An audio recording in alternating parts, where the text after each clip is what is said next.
I know it's been a while, but you couldn't do magic as an anchor. So I'm curious, what momentary lapse of reason makes you think you can do it now? You know, when all this started, you sucked at making pancakes, and now they're somewhat edible. All where there's no one.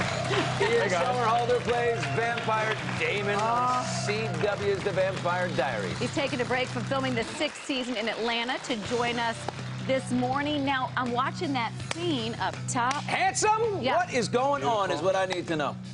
Look at this. You What's are not so happening, jacked up man? and fit and... Wait, what were you friend. saying about that scene? You're saying it was creepy to shoot that? Well, it was fun. Well, first of all, not Bonnie. Kat Graham and I love being together. We have the same acting coach, this genius woman, Ivana Chubbuck. So all of our work we do together, and then we do with her, and then we do separately. So it's a really cool way to work. But being in this grocery store in a little tiny town in Georgia where there's no one gives you that sense of sort of like apocalyptic, you know, because you see these movies and you see all these, but when you're there and you're alone and it's just you and like 3 aisles of lonely kitty litter, it's weird. But it was a lot of fun, and it was cool to shoot that stuff. It's good to have like the banter between Bonnie and Damon is a lot of fun because this is, I don't know if you've noticed, it's a bit of a heavy show. Yes. Yeah. But with a rabid following, I have to imagine the fans, I mean, right, they're just... Our audience is really incredible. And it's funny, the executive director of ISF, instead of we were referring to people as fans, she goes, you know what, don't think of, not fans, think of it as family. And all of a sudden, because at ISF, you know, you create this family. And then I started saying that to some of the audience, you know, the young audience members. And you look around at them when they're in groups and stuff, and these kids, I say kids, these young people become family as a result of the common ground of this television show. It's a really interesting world that we're living in now, that entertainment is now fusing people together both in a philanthropic state, in an entertainment state, in an educational state. It's really cool. Okay, so this is your family, because you've got a gazillion followers on Twitter and Instagram. Ever fight with any of the family? Ever fire back a tweet? Ever stir it up a little bit? You try not to. I mean, you just only try to exemplify, or you always want to spread kindness and gratefulness and mindfulness. And sometimes I think it's worth, there's a bit of value in saying, hey, man, I can appreciate what you're saying, but I really hope that you can restructure that frame of mind. Because so you do engage on a deeper level then? Well, that's what social media is. It's called engagement.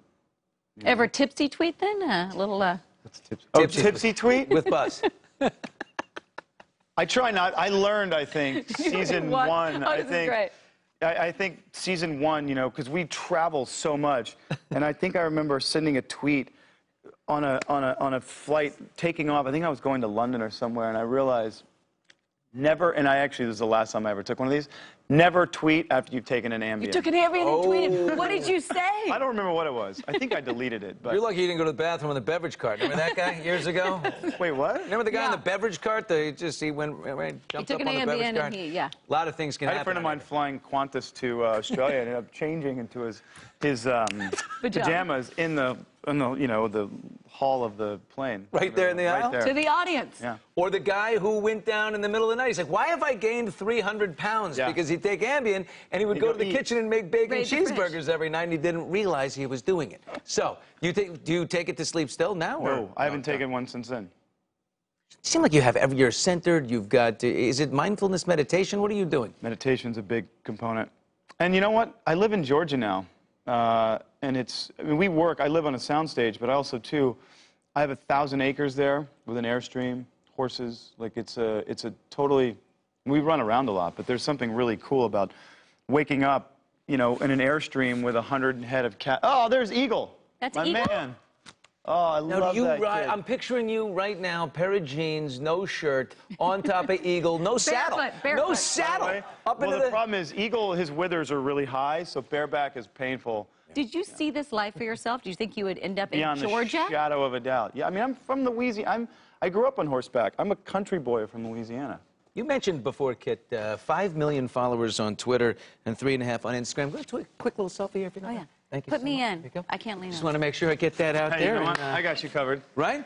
Tell the people about us. Tell the people about us. I will. Hey, by the way, thank you for having, you know, wasting your time and talking about our amazing little show. No, we love your show. Yeah, and Damon, what are we going to see? Because that clip there, we hear 90s music going on. Does this mean you're going to come back in the 90s? Yeah, Bonnie and I are unfortunately living, well, only unfortunately because it's Damon's personal hell. We're reliving May 10th, 1994.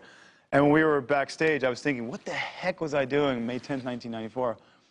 I was in high school. I was probably, you know, making out with my, like, high school girlfriend. What were you like in high school? Were you the artsy guy, the play guy, Kind of artsy guy. I also, too, luckily, you know, I started modeling when I was a kid, and then I started doing that again in high school. So I was this kid who would come off of it sounds so lame, but I would come off of a flight literally from Paris or something and land in New Orleans and go to school. And I would be totally, I had no idea where I was. I was so tired, and I would literally be wearing like a pair of Versace leather pants and like a tank top or something, you know, and a pair of flip-flops walking into, you know, 9th, 10th grade. Just At going, public "What's up, guys?" school? Was this public school? Yeah. Did the football players, you know, give you wedgies galore? I played football. Oh, So no. Even straight out of the Versace. I was 140 pounds, but I ran like a 4.40, and I was fast. I'm just now hitting me how much they made a action lot you of got fun in of me. school. I and mean, it's They called He me. crosses over everything. What did they call? Oh, they called me Maybelline. And then the last day. Throw to Maybelline. Yeah, no, before I Go left. deep, Maybelline. Before I left to leave and literally move to Europe and go model, they went to some salvage place and they got boxes of Maybelline makeup and they put them in my locker. So when I opened it, all this crap just came out of me, and it was eyeliners and powder Love it. puffs, and And you loved it, right? You're like, whatever. it was pretty funny. Yeah. And do you get can the take it. young Rob Lowe all the time? I mean, there's just such a resemblance. Rob's a cool guy. Rob's cool. Yeah, I get that a lot. What did he say? Wait, what did he say to you? He said, "Hey, man," he said, "give me my face back." Yeah. And my eyes. He's a really cool guy. You, my friend, are fit Yes. and fabulous. Fabulous. You know what? Thank you guys. Very Ditto, nice. man. I can't Good thank seeing you you. enough Thank for you. having me out See you here. in the ATL. Hot Yeah, stuff. for sure. We'll go to New York. Maybelline. Yeah. Why can't you be Funny. true? Yeah, well, Maybelline. You know that song? What a Maybelline. Who said Somerhalder Maybelline? Diaries airs on Thursdays at 8 p.m. on the CW.